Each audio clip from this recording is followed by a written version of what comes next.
Okay, we're going to talk about a normal 5-ounce pour of wine in the United States with 3 different glasses, 3 different shapes. An expensive glass, a really cheap glass, and a very expensive glass. This glass weighs 134 grams. It would probably be $25 in the States. This glass is a little more expensive, but it's big, beautiful glass, very nice, thin. It is 170 grams. And this is a really cheap one that you would find at the local Ramada. You could beat a man to death with it and not break. Super cheap. It comes in at 239 grams. But the reason I'm doing this is to show people that the shape of the glass matters. So we're going to go into the cheap glass first.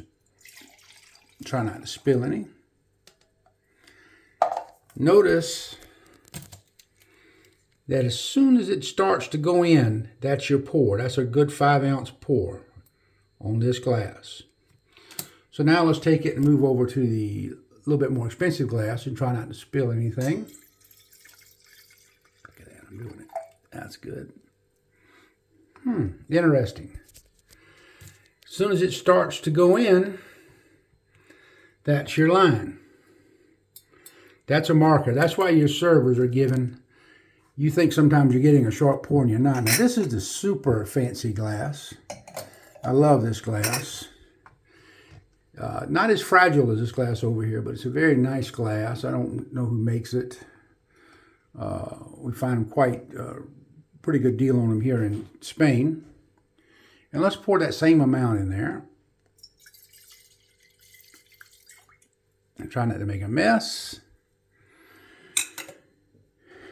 And lo and behold, as soon as it starts to go up and turn in, it is. Because I've seen people at this restaurant say, oh, you short pouring me, you're not giving me up to here.